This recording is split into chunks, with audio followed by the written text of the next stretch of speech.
Good afternoon, everyone, and welcome to the 2026 annual meeting for LeaderEthics. My name is John Smalley, and I'm this year's board president. On behalf of our board of directors and our executive director, Lee Rosh, thank you for being here today. We really appreciate it. We have two pieces of business that we're going to take care of in our annual meeting today. The announcement of our board officers for the year ahead, and the presentation of our annual LeaderEthics Award for 2026. In just a few minutes, I'll turn the program over to Rusty Cunningham, our immediate past president, and Rusty will present our annual award to two really deserving recipients today. We're very excited about that. First, though, I want to share with you that at our last board meeting, we approved our slate of officers for the year ahead, and it is a familiar slate, actually, with 3 of the 4 current officers returning to their roles for one more year. Those roles are yours truly as board president, Judy Nagel as Vice President, Hope Clements as Secretary, and Jane Rada as Treasurer. Thank you to Judy, Hope, and Jane for their commitment and service to LeaderEthics. I think it's also worth noting that Judy, Hope, and Jane would be a great name for a band someday, so we'll work on that as well. Before I turn the program over to Rusty, I want to just briefly look back at last year's activities and share just a bit about what our intentions are for the year ahead at LeaderEthics. This also seems like a good spot to pause just for a moment to tout the work of our executive director. I'm sure all the board members would join me in this. Lee founded the organization in 2018 and has been just relentless since then in his drive to provide useful programming and around our mission and to create partnerships that really have led to lots of collaborative opportunities. As many of you know, Lee is a real doer and a real get things done sort of guy, so thank you, Lee, for your commitment and your consistent efforts on behalf of LeaderEthics as the leader of this organization. You're doing great work. In 2025, a good bit of our focus involved ideas and proposals around electoral reform and issues on that topic. Last spring, we offered a couple of programs, one about fusion voting and another about Final Five voting. 2 alternate ideas that are out there in regard to elections administration that are gaining traction in some places around the country. So we're exploring that. We engaged in panel discussions to learn more about those proposals and to hear from Wisconsin citizens, some of whom favor the ideas and some of whom do not favor the ideas. And that really is the point of our program at LeaderEthics. We want to offer learning opportunities around big ideas and really create places where people can reasonably exchange ideas and opinions. Another 2025 highlight was our annual Constitution Day program at Viterbo University in La Crosse on September 17th. In that event, we explored the opportunities and the challenges surrounding local journalism today. A 4-person panel discussion was moderated very well by Ezra Wall, a regional manager for Wisconsin Public Radio. The panel included a local TV executive and several leaders of nonprofit or otherwise non-conventional news organizations, all of whom are bringing sort of new energy and really a lot of creativity around the need to keep local journalism strong, healthy and strong for the good of our communities, our state, and our nation. Constitution Day, incidentally, is something that we have grabbed onto in recent years, and we have enjoyed a strong partnership with Viterbo in doing so. 2 years ago on Constitution Day, we interviewed and had an audience Q&A session with Megan Wolf, the administrator of the Wisconsin Elections Commission. We've not yet settled on our Constitution Day program for this year, but I'm sure it's going to be another good one, and so please keep that in mind when September rolls around. Speaking of this year's plans, we want you to know that we have put a very large emphasis on civil discourse in our programming and in our plans for this important election year. Lee will touch on this more in his closing remarks, I'm sure, but the premise of encouraging and really expecting civil discourse from our elected officials, it's really a pretty simple concept. We know that things are better when everyone gets a chance to talk and engage in respectful dialogue. And we know things are better when we're not calling each other names or otherwise villainizing those with whom we disagree. Our call for civil discourse has multiple layers, including a civility pledge that we developed, and that lives on our website, and a very public outreach to encourage citizens to sign a document that calls for civil discourse among elected officials. We've received hundreds of signatures so far on that pledge, And over time, we're really hoping to get thousands more.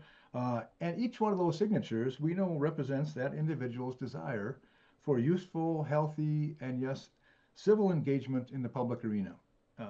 Please consider signing the call for civil discourse if you haven't already done so. And please share the call. It's easily accessed and found on our website at leaderethics.us. That's again, leaderethics.us. And there's an easy click through to the call for civil discourse. And we'd really appreciate it if you would share that with your neighbors, your friends, and your own professional networks. Thanks for that. We launched the Civil Discourse Initiative for the year in La Crosse on March 31st with a very successful on-campus in-person event that drew a crowd of almost 200 people. Our keynote speaker that day was Bill Doherty, who is a co-founder of a national organization called Braver Angels, which is an org that seeks to help differing sides bridge the gap through useful communication, skills, tactics, and techniques, really. They're very good at that sort of thing, so it was a nice program for us. We also offered in that event a moderated discussion among the top leaders at all 3 higher ed institutions in town.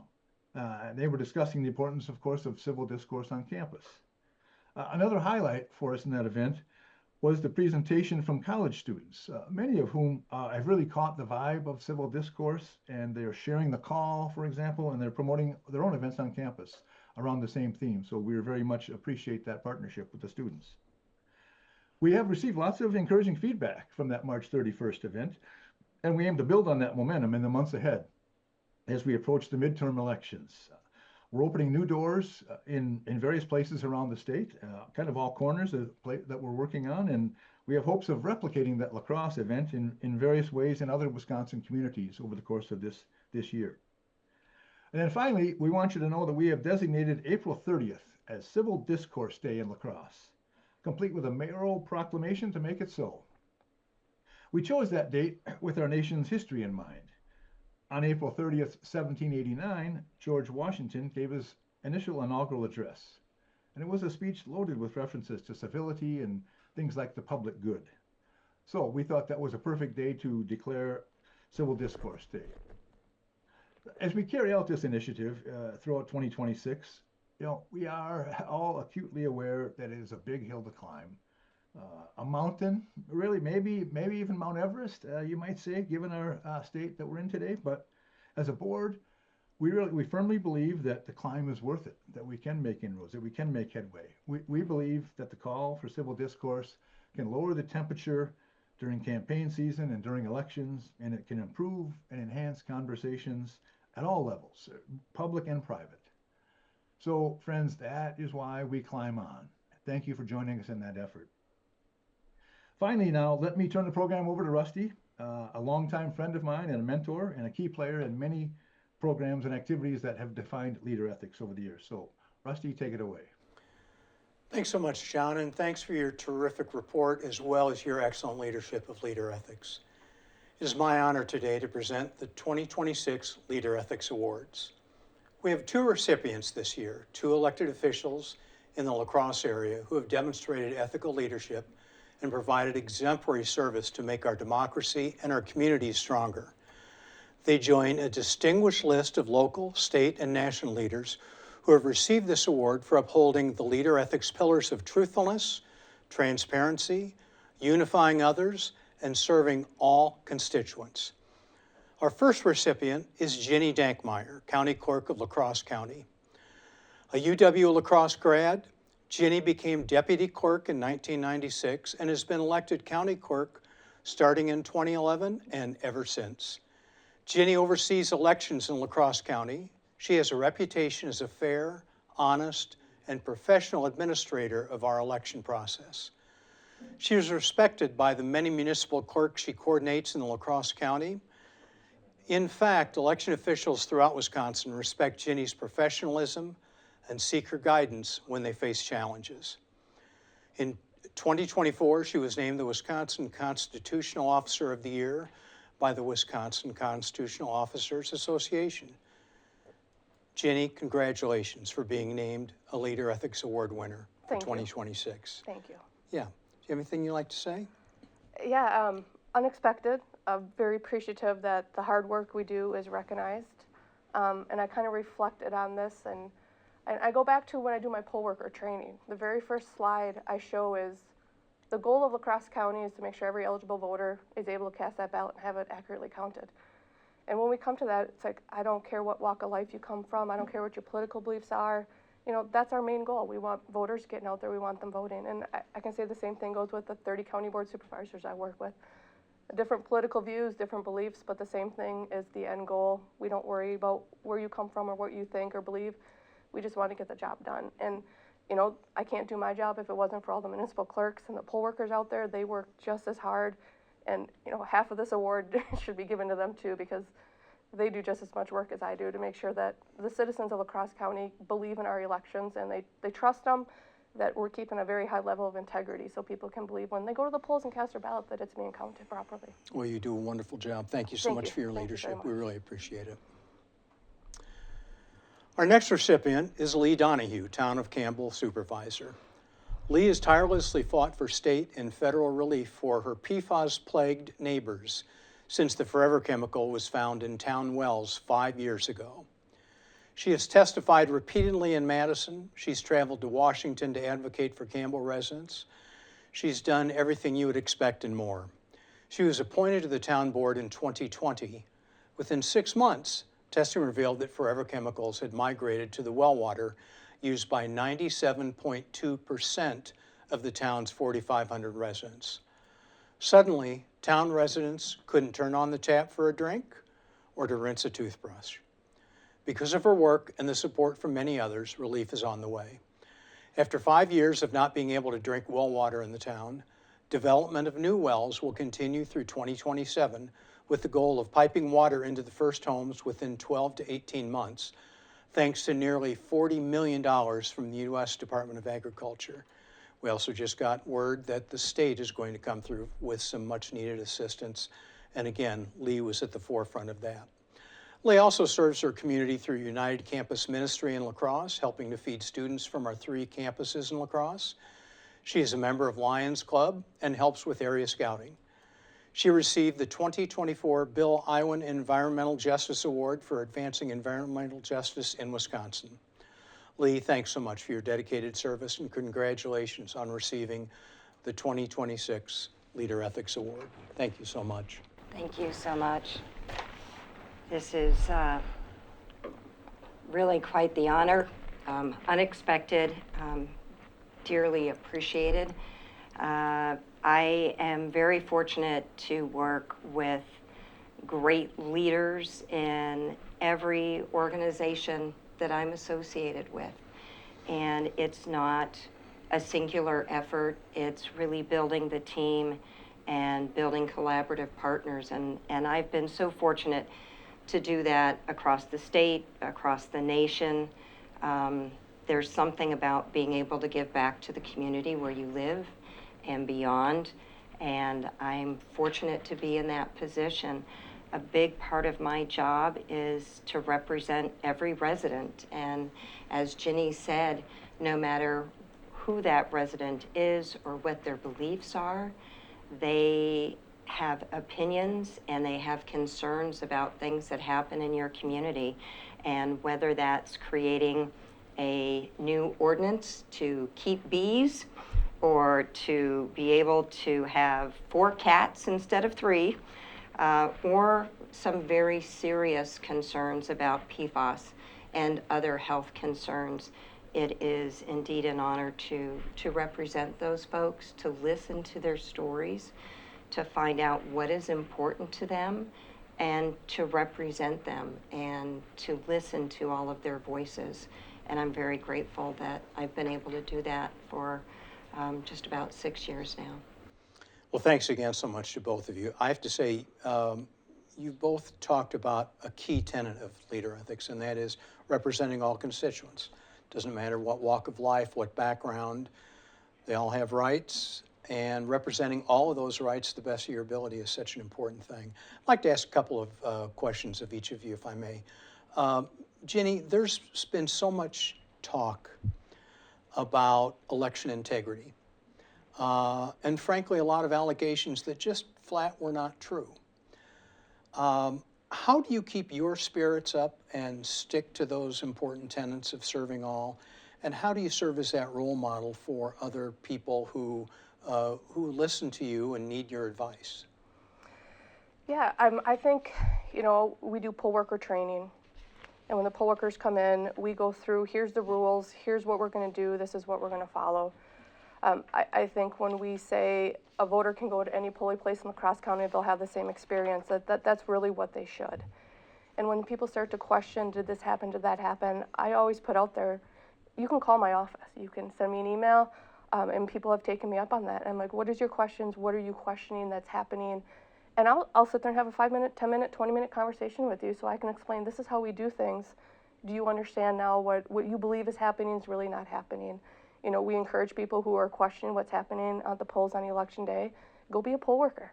Take the 3-hour training that these poll workers give up to do the training with me, and then they give up their entire day to sit at the polls. And then after you do that, then come talk to me, see if you still have those same concerns. So, I want people to get involved. And I think that's how we kind of keep the integrity of elections high here is, don't sit back and say you have issues, get involved and then show me where those issues are so we can address them. You've always been available to us, to reporters, to community groups who have had questions. I think that availability is always one of the best abilities, and you've always shown it. You've been doing this obviously for quite a while. Yeah. Are elections today safer and more accurate than they used to be, and if so, why? I think elections have always been safe and accurate. I think now there's more protocols in place to keep them more secure. Before, when I started doing this 15 years ago, we didn't keep things as secure. But, as things started to evolve and people started to question the results, that, we have more protocols in place. Checks and balances are there. We do more poll worker training. So there's just more we put in place that, if someone has a question, I can say, well, that's not happening because we do this, this, this. We pre-test, we do the public test. We do the testing in my office before anything even goes out to the polling places to be tested. So there's just more steps in place for the checks and balances so we can assure the voters that, we're doing more and more every time something comes up, like, oh, what can we do to make this more secure? What can we do to make sure the voters have the trust in our elections here for La Crosse County? Fantastic. Lee, I know that starting in 2020 was not your public service, the start of your public service work. In fact, you're in the military nearly 25 years, and you served as a journalist in the military.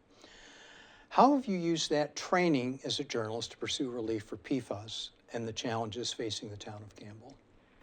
Oh, well, first off, I must say that my husband was in the military nearly 25 years. I was in less than that, didn't have enough time to retire. However, as a journalist, we were always required to have 3 independent sources before we could report something as fact.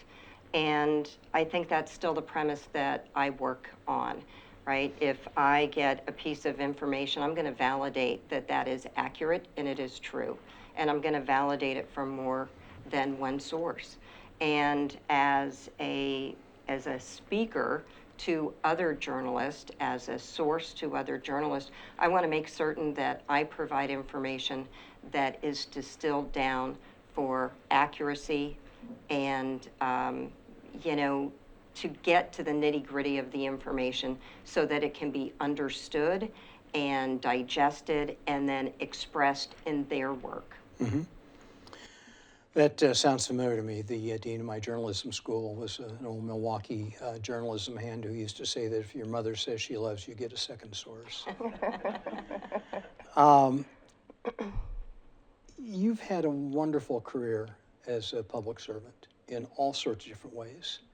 Tell us what inspired you to become such a great servant. Really, my dad. My father was an amazing public servant. Both of my parents worked multiple jobs. We had a big family of 6. And despite all of the other work that they did, they volunteered. And I believe in volunteering. I believe in doing things for your community without pay or recompense. And that was a part of who my dad was. And I like to believe he raised all 6 of us to give back to our community in ways that are helpful and help build the next generation of volunteers. Well, we are very indebted to your service, to your professionalism, to all the work that you do on behalf of the people and the taxpayers of this county. We're very fortunate, and you both really, truly uphold the standards of leader ethics. Now it's my honor to present the founder and executive director of LeaderEthics, Lee Rosh. Well, thank you, Rusty, and congratulations again, Ginny and Lee, for your recognition today. And you know, you're not just being recognized for the work you're doing, you're being recognized for the way you work. And that's so important. As John Smalley indicated at the beginning, we're actively promoting civil discourse as a key aspect of trying to move us out of the political muck that we're in. And here's the thing, if you think of this at the national level or the global level, it's as if we are in a hurricane with tornadoes and an earthquake all happening simultaneously, and it's coming back on in waves. But here in the local community, we can make a difference. And that's why when we're encouraging the pledge for the call for civil discourse, we're actually asking you to be adding your voice with others who are willing to speak out in support of civil discourse, starting here in our community. In fact, that's why the recognition today is so important, because Ginny and Lee represent the next generation of elected officials or public officials that we need to keep attracting to help our democracy and our communities to stay strong. So I want to thank you all for being part of today's program, and again, congratulations. Have a great afternoon. Best wishes.